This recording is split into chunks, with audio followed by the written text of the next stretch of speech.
16ই ফেব্রুয়ারি ত্রিপুরা নির্বাচন আর তার আগে একাধিকবার নির্বাচনী প্রচারে ত্রিপুরার বিধানসভায় দেখা গিয়েছে বিভিন্ন নেতা মন্ত্রীদের। তবে এই সময় কি চাইছেন ত্রিপুরাবাসী, দেখুন সেই বিশেষ প্রতিবেদন।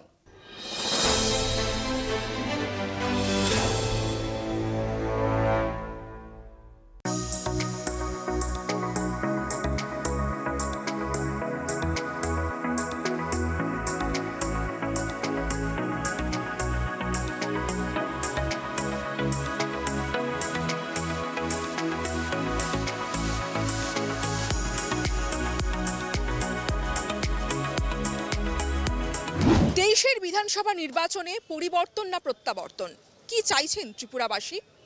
ডাবল ইঞ্জিন সরকারের পারফরমেন্সে তারা কতটা সন্তুষ্ট? মুখ্যমন্ত্রী হিসাবেই বা তারা কাকে চাইছেন? আসুন জেনে নিই সরাসরি ত্রিপুরাবাসীর মুখ থেকেই।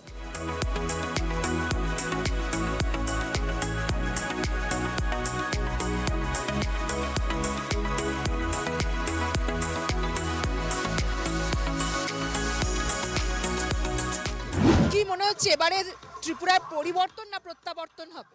পরিবর্তন। কেন পরিবর্তন? কে আসতে পারে বলে মনে করছে? জোট। তার কারণ হচ্ছে বিগত 5 বছরে বিজেপি সরকার এ রাজ্যে কোনো উন্নয়ন করেনি।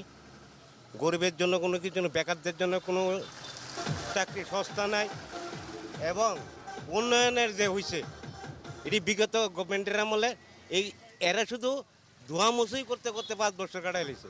কাজেই এবার 2023 সালে যে বিধানসভা নির্বাচন, এই নির্বাচনে মহাজোট গণতন্ত্র পুনরুদ্ধারের সাথী হিসাবে অবশ্যই আসবে। ডাবল ইঞ্জিন সরকার নামে ডাবল ইঞ্জিন, এবং 2018 সালে ভারতবর্ষের প্রধানমন্ত্রী নরেন্দ্র ভাই মোদী এবং অমিত শাহজি এখানে আসার পর বেলুনিয়া এবং সোনামুড়াতে 2018 সালে যে প্রতিশ্রুতি দিছিল, সেই প্রতিশ্রুতি মোতাবেক কোনো কিছু কর্মসূচি বাস্তবায়ন হয়নি ত্রিপুরা রাজ্যে।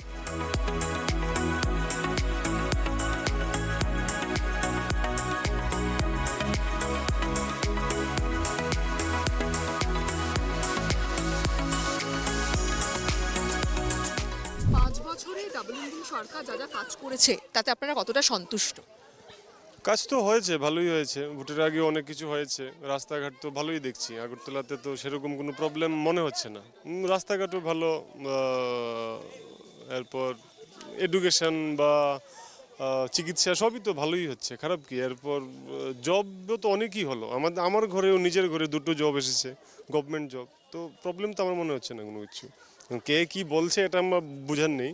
আমার দিক দিয়ে তো ভালো, স্যাটিসফাইড। তাহলে কি বিজেপি সরকার গঠন করবে মনে হচ্ছে? নিশ্চয়ই, এতে কোনো সন্দেহ নেই আমার মনে হয়।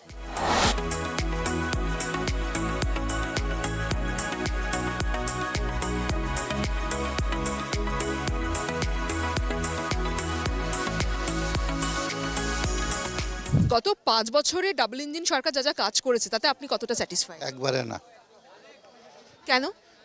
জিনিসপত্রের দাম বেড়েছে, বেকার সমস্যা বেড়েছে, মানুষের আপনার জীবনযাত্রার মান কমেছে, গ্রামে কাজকর্ম নেই, খাদ্যাভাব চলছে। এবারে কার পাল্লা ভারী? বিজেপি গভর্নমেন্ট করবে নাকি জোট সরকার? সমান সমান, সমানভাবেই চলছে সব। মুখ্যমন্ত্রী হওয়ার দৌড়ে কে এগিয়ে আছে? অবশ্যই মানিক সাহা ভালো লোক। যদি মুখ্যমন্ত্রী হিসাবে বিচার করা হয়, মানিক সাহাকে হিসাব বিচার করা হবে।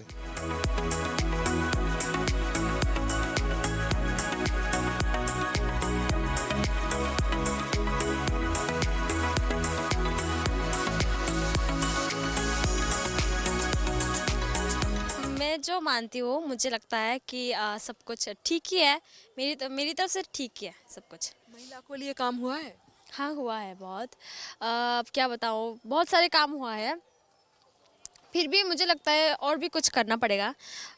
जैसे कि मैं क्या बताऊँ, अभी नहीं निकल रहा, बहुत सारा काम है, लेकिन याद नहीं आ रहा, लेकिन करना बाकी है। महिला के साथ, हम फीमेल्स के साथ काम करना भी बाकी है यहाँ पे। सो मैं चाहती हूँ कि और भी मतलब करे, सरकार करे वो। तो आप किसको चाह रहे हैं? मैं अभी ठीक से नहीं बता सकती कौन कब क्या हो जाए, पता नहीं। तो मैं इसको श्योरली, चॉइस है ना। जितना पता चल रहा है लेकिन वो लोग कर रहे हैं तो मुझे लगता है उन लोगों को भी 10 में से मैं दूंगी 9 ही दूंगी, क्योंकि वो लोग भी बहुत अच्छा काम कर रहे हैं। तो आगे भी जाके और कुछ करे, बड़ा करे, हमारे लिए त्रिपुरा के लिए कुछ बड़ा करे, मैं चाहती हूँ। আপনারা শুনলেন সাধারণ মানুষের কথা। এখানে কেউ চাইছেন প্রত্যাবর্তন, আবার কেউ পরিবর্তনের পক্ষেই সওয়াল করছেন। তবে ত্রিপুরায় গেরুয়া জ্বর অব্যাহত থাকবে নাকি বিকল্প কোনো রাজনৈতিক দল সরকার গঠন করবে সেটা জানতেই অপেক্ষা করতে হবে 2রা মার্চ পর্যন্ত। আগরতলা থেকে ক্যামেরায় স্বপন রায়ের সঙ্গে দেবযানী সরকার, ট্রাইব টিভি।